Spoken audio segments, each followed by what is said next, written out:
Police সপ্তাহের দ্বিতীয় দিনে আজকে আবারও আপনাদের সাথে আমার কথা বলার সুযোগ হলো।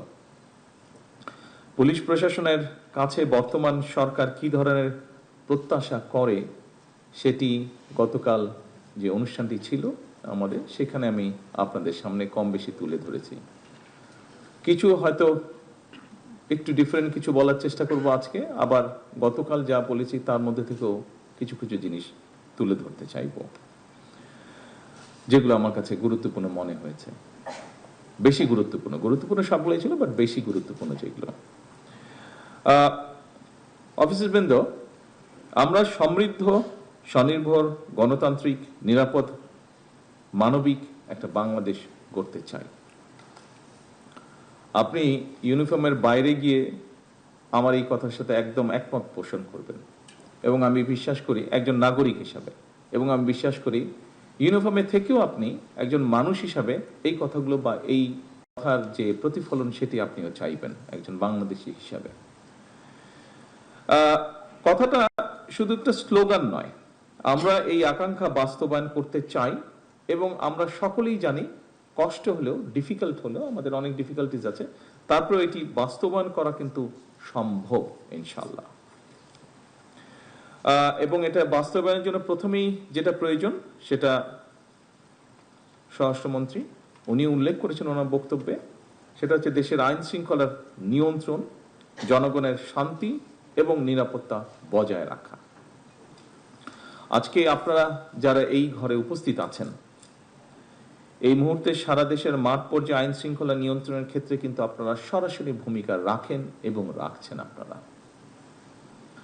সুতরাং আপনাদের উপরে যে অর্পিত দায়িত্ব, এই দায়িত্বটা যদি সফলভাবে পালনের সক্ষমতার পরিচয় দেন, আমি বিশ্বাস করি যেই কথাটা বলছিলাম যে একটি নিরাপদ মানবিক বাংলাদেশ, বর্তমান সরকারের নিরাপদ বাংলাদেশ প্রতিষ্ঠার পথে এক ধাপ আমরা এগিয়ে যেতে সক্ষম হব। আমি জানি আপনাদের লিমিটেশনস আছে, আমাদের সকলের লিমিটেশনস আছে, তারপরেও আমরা আমাদের অবস্থান থেকে যতটুকু পারি আমরা যদি চেষ্টা করি, সকলে যদি এফোর্ট নেই, আমরা এক ধাপ অন্তত এগিয়ে যেতে পারবো ইনশাল্লাহ, আমি দৃঢ়ভাবে বিশ্বাস করি। উপস্থিত অফিসার বৃন্দ, গতকালকে সারা দেশের পুলিশ কর্মকর্তা এবং সদস্যকে আমি বৈঠকে অনেকগুলো কথা বলেছিলাম। সবগুলো কথা প্রথমেই বলেছি, পুনরুল্লেখ করতে চাই না আমি আবার। তারপরেও এখানে যেই বিষয়টি আলাপ হয়েছে, আবারও এরকম একটা বিষয় নিয়ে আসতে চাই সামনে, সেটা হচ্ছে প্রতিনিয়ত যে প্রযুক্তিগত যে উন্নয়ন, এটা আমাদের এখানে যে অপরাধগুলো হচ্ছে এই টেকনোলজির কারণে এটা ধারণ পাল্টেছে, ফলে স্বাভাবিকভাবে পুলিশ প্রশাসনের কার্যক্রমের যে পরিধি সেটার আরো অনেক ব্যাপক এবং বিস্তৃত হয়েছে। স্বাভাবিকভাবেই বর্তমানের পুলিশের কার্যক্রম এখন আরো অনেক কয়েক দশক আগে যেমন ছিল তেমন না।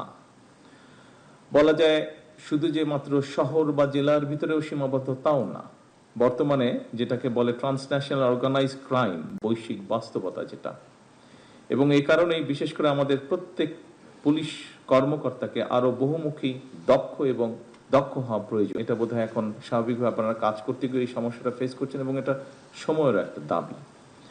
এরকম বাস্তবতাতেই পুলিশ প্রশাসনের নির্দিষ্ট কিছু পদ নয়, বরং আমি মনে করি প্রত্যেকটা পদই অত্যন্ত গুরুত্বপূর্ণ, প্রত্যেকটি পদ যার যেখানে যেই পোস্টিং আছেন আপনি। সুতরাং প্রশাসনের সকল পদেই কাজ করার পেশাদারী মানসিকতা থাকাও কিন্তু অত্যন্ত জরুরি। শুধুমাত্র পদোন্নতি কিংবা নিজেদের পছন্দ মতন জায়গায় পোস্টিং এর জন্যই যদি আমরা মনে করে থাকি, তাহলে সেটা আমি মনে করি যে পেশাদারিত্বের সঙ্গে যে আপোষ, সেই আপোষটা হয়ে যায়। এটাতে হয়তো আপনি আপনার ইচ্ছা মতন বা প্রয়োজন মতন বা চাহিদা মতন পোস্টিং পেলে হয়তো সাময়িকভাবে আপনি এটা তুষ্ট হবেন, হ্যাপি হবেন আপনি, তবে এটা আপনার যে পেশাদারিত্ব আছে, আপনার যে প্রফেশনালিজম আছে, সেটার সাথে কম্প্রোমাইজ করা হয়। সেজন্য আপনাদের কাছে আমার বিশেষ আহ্বান থাকবে যে পুলিশ প্রশাসনে আপনাদের উপর যার যেখানে দায়িত্ব ভার অর্পিত হয়েছে, সেই কাজটি গুরুত্ব সহকারে দয়া করে পালন করবেন, এবং তাহলেই আমি মনে করি ধীরে ধীরে আমরা অবশ্যই একটা দক্ষ, গতিশীল এবং পেশাদার পুলিশ প্রশাসন ধীরে ধীরে গড়ে তুলতে পারবো। এক্ষেত্রে একটা কথা আমি উল্লেখ করতে চাই, একটা সরকার যেমন চিরস্থায়ী নয়, আমরা 5 বছরের জন্য নির্বাচিত হয়েছি, চিরস্থায়ী নই আমরা, এটা অতীতেও বিভিন্ন সময় প্রমাণিত হয়েছে, পৃথিবীর সব দেশে এটা প্রমাণিত। ঠিক একইভাবে কিন্তু জনপ্রশাসন কিংবা পুলিশ প্রশাসনও কোনো পদ কিন্তু কারোর জন্যই চিরস্থায়ী নয়। আজকের এই সভাতে স্রেফ একটা আনুষ্ঠানিকতা হিসাবে যদি আমরা দেখি তাহলে বোধহয় সেটা ঠিক হবে না, বরং এই সভাটা আজকের হয়ে উঠুক। আপনারা এখানে এসেছেন, সময় দিয়েছেন, আমরা প্রায় 2 ঘন্টা ধরে এই অনুষ্ঠানে বসে আছি। কাউকে কাউকে দেখছি একটু ক্লান্ত হয়ে ঝিমুনির মধ্যেও চলে গিয়েছেন, কিন্তু কিন্তু স্বাভাবিকভাবেই আমরা চাই না যে এটা শুধু একটা অনুষ্ঠানের মধ্যে সীমাবদ্ধ থাকুক, বরং এই অনুষ্ঠানটি যে আগামী দিনের পথ নির্দেশনার একটা গুরুত্বপূর্ণ অঙ্গীকারের একটা মুহূর্ত হোক আমাদের এই অনুষ্ঠানটি আজকে।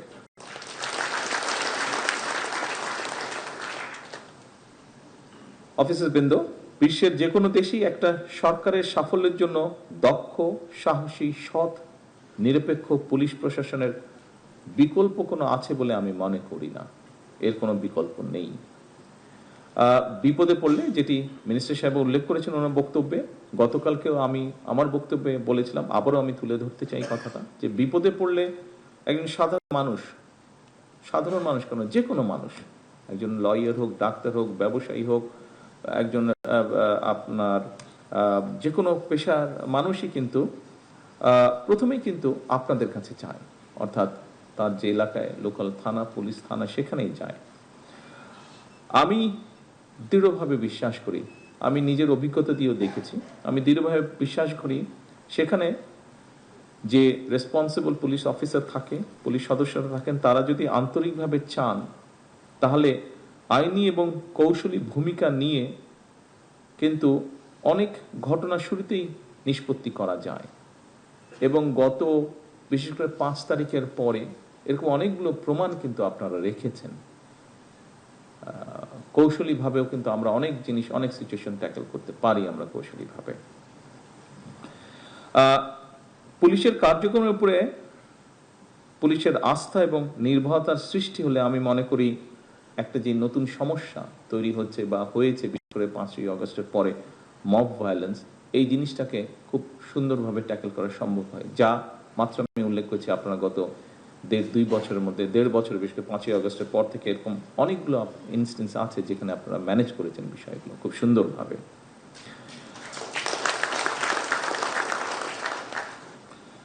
দীর্ঘ 1.5 দশকে আমরা একটা ফাঁসিবাদ শাসনের মধ্যে দিয়ে ছিলাম। 2024-এর অভ্যুত্থানের পরে বর্তমান সরকার জনগণের কাছে গণতান্ত্রিক সরকার হিসেবে পরিচিত, একটা জবাবদিহিমূলক সরকার হিসেবে আমরা গড়ে তুলতে চাই এই সরকারকে। এই সরকার পুলিশ বাহিনীকে এমন একটা রূপ দিতে চায় যেখানে পুলিশ সত্যিকারভাবে হবে জনবান্ধব, এবং শুধু জনবান্ধব নয়, আমরা চাই মানুষের একটা আস্থা তৈরি হবে, আপনার একটা আস্থার জায়গা হবেন, মানুষের, সাধারণ মানুষ একটা আস্থার জায়গা হবেন। যে কোনো দেশেই সাধারণত জনগণ পুলিশ প্রশাসনকে সরকারের মিরর বা আয়না হিসাবে কিন্তু চিন্তা করে, কারণ এই যে একটু আগে বললাম, মানুষ বিপদে পড়লেই আপনাদের কাছে প্রথমেই যায়, দুটো জায়গায় যায় মানুষ তার বিপদের টাইপ হিসাবে। মেডিকেল সমস্যা হলে অবশ্যই ডাক্তারদের কাছে যায়, বাট আর যে কোনো বিপদের সময় পড়লে কিন্তু আপনাদের কাছে যায়, এবং আপনাদের যে রেসপন্সটা থাকে সেটার উপরেই কিন্তু অ্যাকচুয়ালি মানুষ প্রথমেই ধরে নেয় যে আচ্ছা সরকারটা কেমন। এবং সেজন্য পুলিশ প্রশাসনকে সরকারের আয়না হিসেবে বিবেচনা করা হয়। সুতরাং পুলিশ প্রশাসন সফল হলে কার্যত সেটা সরকারের সফলতা হিসাবেই বিবেচিত হয়। অফিসারবৃন্দ, একটি শক্তিশালী, জবাবদিহিমূলক, আইনসম্মত এবং জনবান্ধব রাষ্ট্র ব্যবস্থা গড়ে তোলার ক্ষেত্রে আপনাদের ভূমিকা অনস্বীকারযোগ্য। বর্তমান সরকার, গতকাল আমি বলেছি, এর আগেও বলেছি, মিনিস্টার সাহেব তার বক্তব্যে একটু আগে উল্লেখ করেছেন, সরকার দুর্নীতি, সন্ত্রাস এবং দুঃশাসনের বিরুদ্ধে আমরা আপোষ করতে চাই না, কম্প্রোমাইজ করতে চাই না। আমরা দুর্নীতি, সন্ত্রাস নিয়ন্ত্রণে অনেক সময় আমরা দেখেছি আপনাদেরকে একটা সমস্যার সম্মুখীন হতে হয়। পলিটিক্যাল পরিচয় বা পলিটিক্যাল আইডেন্টিটি, ইনফ্লুয়েন্সিয়াল আইডেন্টিটি, এরকম বিষয় আপনাদেরকে ফেস করতে হয়। আমি পরিষ্কারভাবে আপনাদের সামনে আজকের এই অনুষ্ঠানে বলতে চাই যে দুর্নীতি সন্ত্রাস নিয়নে ব্যক্তির রাজনৈতিক পরিচয় নয়। যে বা যারা অপরাধে লিপ্ত হবে তাকে আপনারা অপরাধী হিসেবেই বিবেচনা করবেন।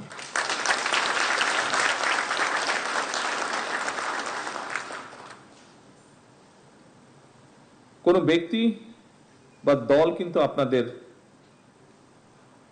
দল নয়, বরং আপনারাই কিন্তু আইনের রক্ষক। এই জিনিসটা কিন্তু আপনাদেরকে মনে রাখতে হবে। আপনারা দায়িত্ব পালন করবেন রাষ্ট্র এবং জনগণের কল্যাণে। একটু আগে আমি বলেছি, জনগণের সঙ্গে পুলিশের সম্পর্ক হবে আইনগত এবং মানবিক। যে জিনিসটা গতকাল বোধহয় একাধিকবার আমি জোর দিয়েছিলাম, জনগণের সঙ্গে সম্পর্কটা কি হতে হবে আমাদের। অন্য সকল কার্যক্রমের পাশাপাশি রাজনৈতিক অস্থিতিশীল পরিস্থিতি নিয়ন্ত্রণেও কিন্তু আপনাদের ভূমিকা কার্যক্রমের একটা উল্লেখযোগ্য সময় ব্যয় হয়। এটা দায়িত্বেরই অংশ, এটা কম বেশি পৃথিবীর সব দেশেই হয়ে থাকে। বর্তমান সরকার অবশ্যই জনগণের গণতান্ত্রিক রাজনৈতিক অধিকার নিশ্চিত রাখতে চায়, তবে কেউ যেন সাম্প্রদায়িক সম্প্রীতি কিংবা কোন রকমের নাশকতামূলক কার্যক্রমে লিপ্ত হতে না পারে, এটিও কিন্তু আমাদের সকলকে মনে রাখতে হবে। আপনারা দেখেছেন, আমরা অনুষ্ঠান শুরুতে সকল ধর্মের প্রতি শ্রদ্ধা রেখেই কিন্তু আমরা এখানে অনুষ্ঠানটা শুরু করেছি। এখানেও আপনারা আজকে যারা বসে আছেন, আমরা অবশ্যই এক ধর্মের মানুষ সকলে বসে নেই, এখানে বিভিন্ন ধর্মের মানুষ আমরা উপস্থিত আছি, হয়তো সংখ্যায় কম বা বেশি।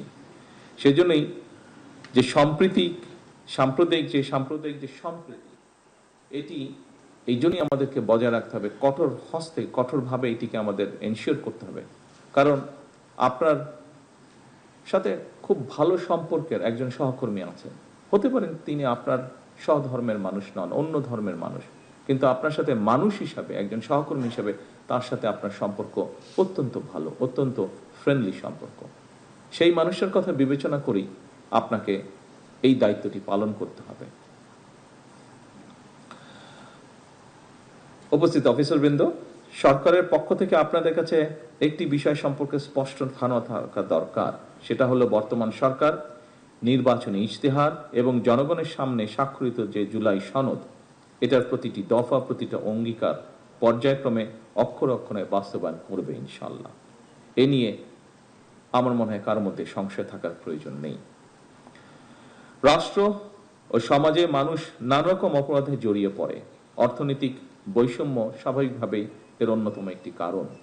এখানে একজন বক্তা বক্তব্যে বলেছেন, স্বাভাবিকভাবেই বেসিক ডিমান্ডগুলো যদি মানুষের পূরণ হয়, সেক্ষেত্রে সমস্যার সমাধান হয়, অনেক সমস্যাই এড়ানো সম্ভব হয়। সম্মানিত অফিসারবৃন্দ, বর্তমান সরকার রাষ্ট্র পরিচালনার দায়িত্ব নেবার পর বিভিন্ন শ্রেণী পেশার মানুষের মধ্যে অর্থনৈতিক বৈষম্য দূর করে দেশের নাগরিকদেরকে একটা সামাজিক অর্থনৈতিক নিরাপত্তা বেষ্টনী নিশ্চিত করতে আমরা বিভিন্ন রকম উদ্যোগ গ্রহণ করেছি। আপনারা বিভিন্ন মিডিয়ার মাধ্যমে, পত্রপত্রিকার মাধ্যমে যা এর মধ্যে দেখেছেন, মিনিস্টার সাহেব ওনার বক্তব্যে উল্লেখ করেছেন। আমিও একটু উল্লেখ করতে চাই, এর অংশ হিসাবে সরকার বিভিন্ন শ্রেণী পেশার মানুষের অর্থনৈতিক ক্ষমতা নিশ্চিতকরণ করতে কৃষক card, family card, sports card, আমরা এইগুলো ইন্ট্রোডিউস করেছি, আপনারা দেখেছেন এগুলো। একই সাথে আমরা দেশের যারা আমাদেরকে ধর্মীয় গুরু বা আমরা যাদেরকে ধর্মীয় বিষয়ে আমরা যাদের সাথে কনসাল্ট করে থাকি, সে সকল ব্যক্তি, যেমন মসজিদের ইমাম সাহেব আছেন, মুয়াজ্জিম সাহেব আছেন, এছাড়াও অন্য ধর্মেও যারা ধর্মীয় গুরু আছেন, তাদেরকেও আমরা একটা সম্মানী ভাতা দেওয়ার কার্যক্রম তাদের মধ্যে আমরা শুরু করেছি। আমরা বর্তমান সরকার দলমত নির্বিশেষে রাষ্ট্র ও সমাজের প্রত্যেকটা মানুষকে রাষ্ট্রীয় সামাজিক নিরাপত্তা বেষ্টনীর মধ্যে নিয়ে আসতে চাই, এটি আমাদের লক্ষ্য। অর্থাৎ ধীরে ধীরে আমরা একটি ওয়েলফেয়ার স্টেট আমরা তৈরি করতে চাই। দেশকে বন্যা খরার অভিশাপ থেকে মুক্ত করতে আমরা ইতিমধ্যেই জনগণের শ্রমের বিনিময়ে 20,000 কিলোমিটার খাল খননের কর্মসূচি হাতে নিয়েছি, এবং শুধু হাতেই নিইনি, আমরা কাজটি শুরুও করেছি। আমরা মনে করি খাল খনন পুনর্খননের মাধ্যমে পানি সংরক্ষণ নিশ্চিত করা গেলে কৃষকগণ যেমন সারা বছর মৌসুম অনুযায়ী ফসল উৎপাদনের সুযোগ পাবে। অপরদিকে খাল খননের মাধ্যমে অনেক মানুষ সাময়িক কর্মসংস্থানের পাশাপাশি নিজের মধ্যে পারস্পরিক সংহতি ও সমৃদ্ধি সৃষ্টিতেও একটি অবদান রাখবেন। এছাড়া প্রাকৃতিক কতগুলো বিষয় তো অবশ্যই আছে। পানির একটি বিশাল সমস্যা সারা দুনিয়াতে আছে, তৈরি হচ্ছে এনার্জি সমস্যার পাশাপাশি। অফিসারবৃন্দ, সরকার পুলিশ বাহিনীর কল্যাণ নিশ্চিত করতেও আমরা সচেষ্ট। সততা, মেধা এবং দক্ষতাই হবে প্রশাসনের নিয়োগ, বদলি কিংবা প্রমোশনের মূল নীতি। আমরা দেখেছি অতীতে, আপনারাও অনেকেই এক্সপিরিয়েন্স ফেস করেছেন। এখানে রেজা তার বক্তব্যে একটি কথা বলে গিয়েছে। আমরা চাই না এসব ঘটনা পুনরাবৃত্তি হোক, তবে এক্ষেত্রে সরকারের এই নীতি যদি বাস্তবায়ন করতে হয়, আপনাদেরও সহযোগিতা প্রয়োজন এবং সেই সহযোগিতা অবশ্যই হতে হবে আপনাকে দক্ষতা অনুযায়ী দায়িত্ব সঠিকভাবে পালন করার মধ্য দিয়ে। পুলিশের দায়িত্ব আমরা জানি। গতকালও আমরা আপনাদের ভেতর থেকে, পুলিশ সদস্যদের মধ্যে থেকে কয়েকজন বক্তব্য রেখেছেন, তার ভিতর থেকে এসেছে, সেই কথাটি আমি আজকে পুনরাবৃত্তি করতে চাই। পুলিশের দায়িত্ব কখনোই নির্দিষ্ট সময়ের মধ্যে সীমাবদ্ধ থাকে না। আমরা প্রতিনিয়তই ব্যাপারটা দেখছি। একজন পুলিশ সদস্য দিন রাত, সপ্তাহে প্রতিটি দিন, এমনকি ছুটির দিনেও দায়িত্ব পালন করে থাকেন। তাই পুলিশ কর্মকর্তা এবং সদস্যদের শারীরিক মানসিক সুস্থতা নিশ্চিত করার ব্যাপারে অবশ্যই সরকার উদাসীন থাকতে পারে না, যেটি আপনাদেরও একটি ডিমান্ড আছে এরকম। সুতরাং আপনাদের প্রতিটি যৌক্তিক এবং প্রয়োজনীয় প্রত্যেকটি দাবি বর্তমান সরকার অবশ্যই একসাথে আমাদের পক্ষে সম্ভব না। পর্যায়ক্রমিকভাবে আমরা আমাদের সর্বোচ্চ গুরুত্ব থাকবে পর্যায়ক্রমিকভাবে ধীরে ধীরে ইনশাল্লাহ বাস্তবায়ন করা।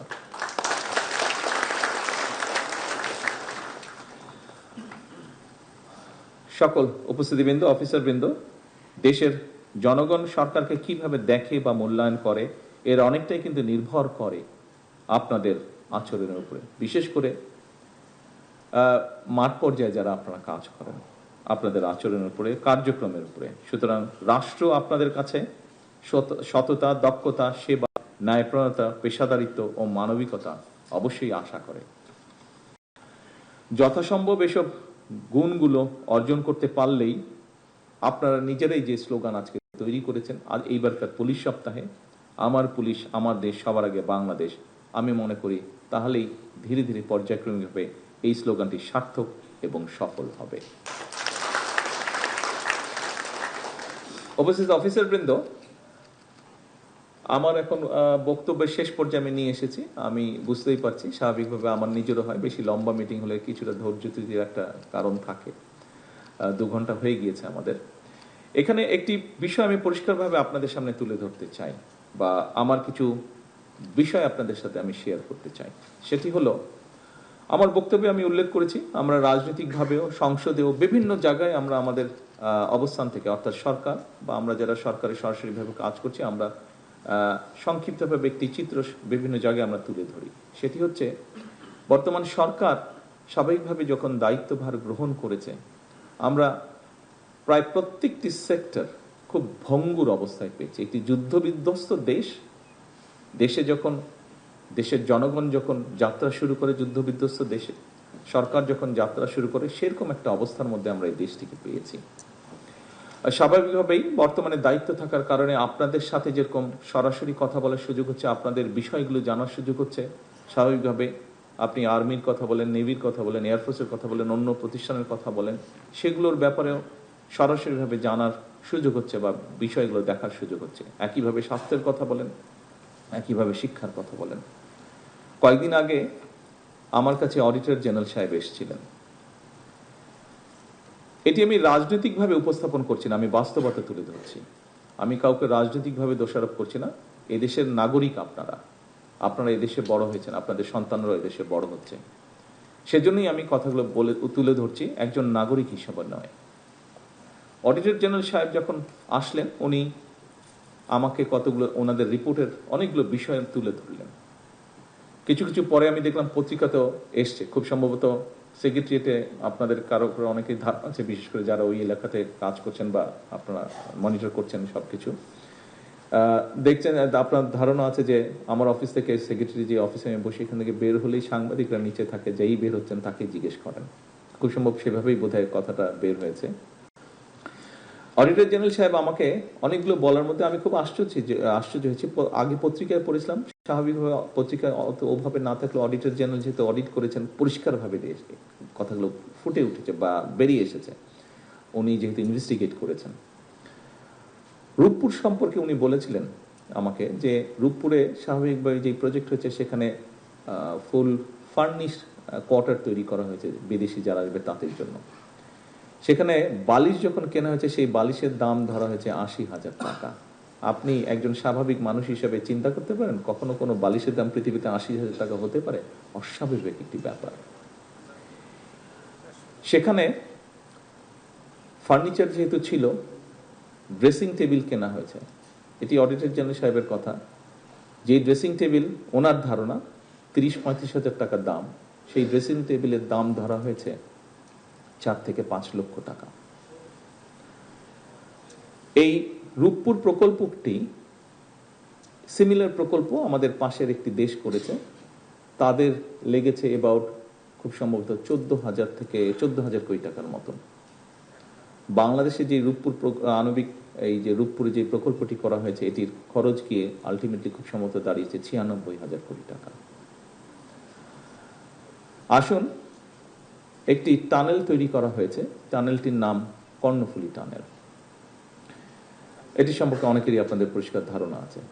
এই কর্ণফুলী টানেলটির খুব সময় আমি দেখিনি। কর্ণফুলী টানেলটি, এটা মিনিস্টার সাহেব বলতে পারেন, বোধহয় পার হয়ে গিয়ে ওপারে গেলে বোধহয় একটি জায়গায় কতগুলো খুব স্ট্যান্ডার্ড বেশ লাক্সারিয়াস সর্ট অফ অ্যাপার্টমেন্ট বা বিল্ডিং তৈরি করা হয়েছে, যার কোনো প্রয়োজন ছিল না। এখানে কয়েক শত কোটি টাকা খরচ হয়েছে। একই সাথে ওনার ইনভেস্টিগেশনে বেরিয়ে এসেছে যে কর্ণফুলী টানেল এর বের হওয়া বা ঢোকার আগে দুপাশে গাছ লাগানোর কথা, উনি কোনো গাছ পাননি। এই গাছের জন্য ৫০ কোটি টাকা তুলে নিয়ে চলে গিয়েছে, অথচ উনি কোনো গাছ পাননি। আচ্ছা, এবার বলি একটি ডিস্ট্রিক্টের কথা, পিরোজপুর ডিস্ট্রিক্ট। পিরোজপুর ডিস্ট্রিক্টে ৩টি আসন, ৩টি আসনের ৩ জন সংসদ সদস্য এই সংসদ চলাকালীন সময় আমার কাছে এসেছিলেন কথা বলবেন। আমি খুব সংক্ষেপে শোনার পরে আমার মনে পড়লো যে কয়েক মাস আগে আর ৭-৮ মাস আগে মনে হয় ঘটনাটি পত্রিকায় পড়েছিলাম, কিছুটা ধারণা ছিল আমার। তো আমি বললাম যে সংসদ চলছে, ব্যস্ত আপনারা সবাই, আমরা ব্যস্ত, শেষ হলে আমি আপনাদের সময় দিচ্ছি। শেষ হওয়ার পরে গত এক সপ্তাহ আগে আমি ওনাদেরকে টাইম দিয়েছিলাম, এটিও পত্রিকায় এসেছে, পরের দিন আমি নিজেও দেখলাম পত্রিকায় এসেছে। যাই হোক, পিরোজপুর জেলা অনেকেরই হয়তো সেখানে আপনারা গিয়েছেন আপনাদের দায়িত্ব পালন করার সময় বা দায়িত্ব পালন করেছেন। এলজিআরডি মন্ত্রণালয়ের ব্যাপারে ওনারা এসেছিলেন। স্বাভাবিকভাবে এলজিআরডি যেহেতু ভিতরে রাস্তাঘাটগুলো তৈরি করে মানুষের কষ্ট হচ্ছে, গত প্রায় ১ বছর ধরে কাজ সব বন্ধ আছে, উন্নয়ন কাজ, ফলে মানুষের চলাচলে অসুবিধা হচ্ছে। সেজন্যই ওনারা এসেছিলেন যে কি করে কাজ শুরু করা যায়। আমি ওখানে সেক্রেটারি ছিলেন, মিনিস্টার ছিলেন। আমি কথা বলতে গিয়ে জানতে পারলাম যে সেখানে শুধু এলজিআরডি একটা মিনিস্ট্রি থেকে ৩৫০০ কোটি টাকা নাই হয়ে গিয়েছে, শুধু কাগজ দেখিয়ে টাকা নিয়ে চলে গেছে, কোনো কাজ হয়নি। জাস্ট উপরে কোনো রকম একটা লোক দেখাতে হবে একটা কিছু করেছে, ৩৫০০ কোটি টাকা গায়েব হয়ে গেছে, নেই। এবং লিটিগেশন হওয়ার কারণে সব কাজ বন্ধ হয়ে আছে। এইটা নিয়েই সমস্যাটা, কিভাবে এই সমস্যাটাকে, জটটাকে ছুটিয়ে মানুষের জন্য কাজ করা যায়, রাস্তাঘাট নির্মাণ করা যায়। একটি ডিপার্টমেন্ট থেকে ৩৫০০ কোটি টাকা, এবং কথা প্রসঙ্গে তখন আমি জানতে পারলাম আরো কয়েকটি ডিপার্টমেন্ট মিলিয়ে একটি জেলাতে ৬,০০০ কোটি টাকা নেই। এই কয়েকটি ঘটনা অডিটর জেনারেল এবং এই যে পিরোজপুরের ঘটনাটি আপনাদের সামনে আমি এই জন্য তুলে ধরলাম। এরকম আরো অনেক ঘটনা আছে, ঘটনাগুলি ঘটেছে, বাট বাস্তবতা হচ্ছে বাস্তবতাই। আমরা ছেলেও বাস্তবতাকে আমরা পাশ কাটাতে পারবো না, নিতেই হবে আমাদেরকে। এই কথাগুলো বলার কারণ হচ্ছে যে আপনারা আপনাদের কতগুলো সমস্যার কথা বলেছেন, আবাসন সমস্যার কথা বলেছেন, ট্রান্সপোর্টেশনের কথা বলেছেন, আপনারা আইটির জন্য যেটা এখানে একটি নতুন ইউনিটের কথা বলেছেন, এগুলোর জন্য অর্থ প্রয়োজন। দেখুন, আমি বা মিনিস্টার সাহেব আমরা যেই দায়িত্বে বসে আছি, আমরা কিন্তু চাই আপনাদের এই সমস্যাগুলো সমাধান করার জন্য, অন্তত অ্যাড্রেস করার জন্য আমরা চাই। স্বাভাবিকভাবে কেন আমরা চাইবো না? আমরা যদি এই সমস্যাগুলো সমাধান করতে পারি, আপনারা আপনাদের যে নিত্যদিনকার সমস্যা, মানুষকে বেটার সার্ভিস দেওয়ার, সেটা আপনারা বেটারভাবে অ্যাড্রেস করতে পারবেন। কিন্তু এই লিমিটেশনের জন্য, আপনারা অনেক লিমিটেশনের জন্য হয়তো আশানুরূপ সার্ভিস দিতে পারছেন না। আমি যে ঘটনাগুলো বলছি তার মাধ্যমে আমি বলতে চাইছি যে আমরা কাজগুলো করতে চাইছি, কিন্তু এই যে 4 গুণ দামে রূপপুর আণবিক নিউক্লিয়ার পাওয়ার রিঅ্যাক্টর তৈরি করা হলো, এটির পয়সার যে ঋণ যে শোধ করতে হবে, এটি তো এখানে উপস্থিত প্রত্যেকটা মানুষের মাথার উপরে এসে এই ঋণ পড়েছে। যে যমুনা ব্রিজ পাশের দেশে, পার্শ্ববর্তী দেশে Bhupen Hazarika bridge, quite similar bridge, বরং একটু লম্বা বোধহয় ভূপেন হাজারিকা ব্রিজ, সেটিও 14 না 15 হাজার কোটি টাকার মধ্যে করা হয়েছে। বাট পদ্মা ব্রিজের খরচ পড়েছে 54 না 56 হাজার কোটি টাকা। কিন্তু আলটিমেটলি তো এখানে উপস্থিত প্রত্যেকটা মানুষ সহ 20 কোটি মানুষের উপরে এই ঋণের বোঝা এসে পড়ছে। আজকে যদি এই অপ্রয়োজনীয় খরচগুলো না হতো, তাহলে আপনাদের সহ, আর্মির বলেন, এয়ারফোর্সের বলেন, নেভির বলেন, সহ শিক্ষা বলেন, স্বাস্থ্য বলেন, প্রত্যেকটি ক্ষেত্রে আমরা আরো বেটার কিছু করতে পারতাম। আমরা অনেক বেটার কিছু করতে পারতাম। বাট আমাদেরকে যেমন করতে হবে, আমরা অ্যাভয়েডও করতে পারবো না, এটাও বাস্তবতা। অফিসার্সবৃন্দ, এখন আপনাদেরকে যেই কথাটি আমি বলতে যাচ্ছি, এই কথাটাই আমি আপনাদেরকে সেই জন্যই বলতে চাচ্ছি বা বলতে যাচ্ছি। আমি প্রথমে কাজটি করেছি বলেই আপনাদেরকে আমি বলতে যাচ্ছি। সেটি হচ্ছে, পত্রিকায় দেখেছেন আপনারা, নিউজটি এসছে, আমরা ক্যাবিনেটে সিদ্ধান্ত নিয়েছি যে ক্যাবিনেট সদস্য যারা আছেন তাদের জ্বালানি তেলের যেই অ্যালটমেন্ট আছে সেটি আমরা 30% কমিয়ে দিয়েছি। সরকারের যতটুকু সাশ্রয় হোক, সাশ্রয় হয়, যেটুকু সাশ্রয় হবে তাতে যে অনেক বড় কিছু হয়ে যাবে তা নয়, কিন্তু এইটুক সাশ্রয়ের মাধ্যমে নবী করিম সাল্লাল্লাহু আলাইহি ওয়াসাল্লাম এর কাছে একজন মানুষ এসেছিল একটা কমপ্লেন নিয়ে যে তার ছেলে অনেক মিষ্টি খায়, সেটি কিভাবে কমানো যায়। নবী করিম সাল্লাল্লাহু আলাইহি ওয়াসাল্লাম তাকে 3 দিন পরে আসতে বলেছিলেন। নবী করিম সাল্লাল্লাহু আলাইহি ওয়াসাল্লামও খুব সম্ভবত নিজেও একটু মিষ্টি পছন্দ করতেন।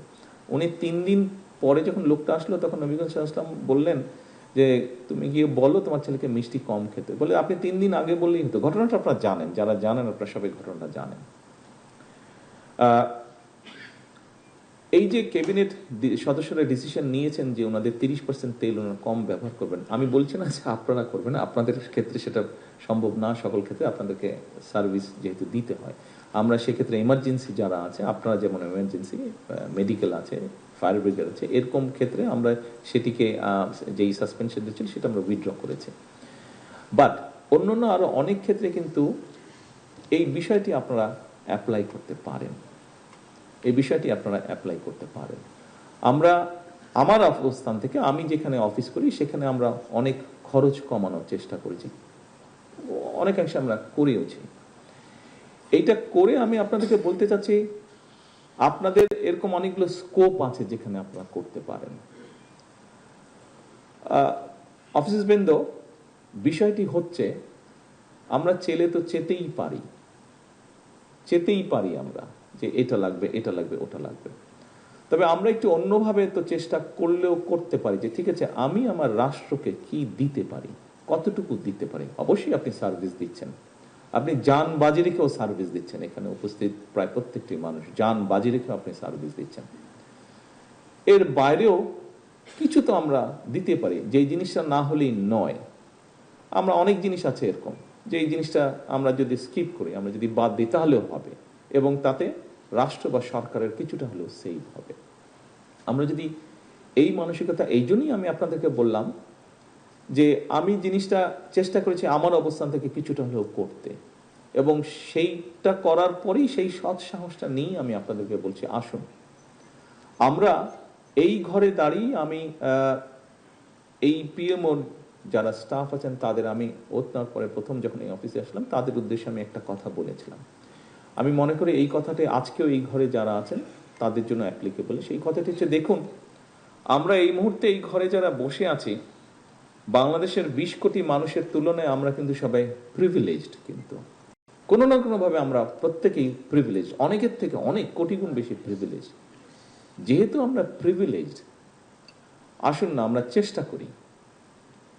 চেষ্টা করি কিছুটা হলেও যদি কম প্রিভিলেজ নেই, তাতে যদি কিছুটা আমরা প্রত্যেকে যদি একটু একটু করে ছাড় দেই, তাহলে কিন্তু অনেক বড়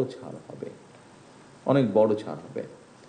কাজেই আজকে এই পুলিশ সপ্তাহ উপলক্ষে আপনারা যেরকম আপনাদের বিষয়গুলো উপস্থাপন করেছেন, সরকারের পক্ষ থেকে আমিও শুধু প্রধানমন্ত্রী হিসেবে নয়, যেহেতু আপনিও সরকারের জন্য কাজ করছেন, এই মুহূর্তে আমিও সরকারের জন্য কাজ করছি, সেজন্য আমি আপনাকে আমার একজন সহকর্মী হিসেবে কনসিডার করতে চাই।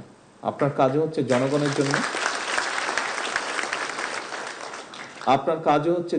জন্য, আপনিও কাজ করছেন রাষ্ট্রের জন্য, আমিও কাজ করছি জনগণের জন্য, আমিও কাজ করছি রাষ্ট্রের জন্য। আমাদের লক্ষ্য উদ্দেশ্য একটি বেটার বাংলাদেশ তৈরি করা। কাজটা আমরা সমাপ্ত করতে পারবো না, তবে কাজটা আমরা যদি সকলে এক জায়গায় এসে দাঁড়াই, আমরা সকলে কাজটা শুরু করতে পারবো। ইনশাল্লাহ আমাদের পরবর্তী প্রজন্ম কাজটা ক্যারি আউট করতে পারবে, বয়ে নিয়ে যেতে পারবে। আসুন আজকের এই পুলিশ সপ্তাহে আমাদের প্রতিজ্ঞা হোক, প্রতিশ্রুতি হোক, শপথ হোক যে আসুন আমরা যে যার অবস্থান থেকে, আপনি আপনার সরকারি অবস্থান, আপনি আপনার ব্যক্তিগত অবস্থান, উভয় জায়গা থেকে আসুন আমরা এই কাজটি শুরু করি। আমরা কতটুকু দিতে পারি দেশকে, আমরা কতটুকু দিতে পারি রাষ্ট্রকে, আমরা কতটুকু করতে পারি জনগণের জন্য। সম্মানিত অফিসারবৃন্দ, সহকর্মীবৃন্দ, আবারও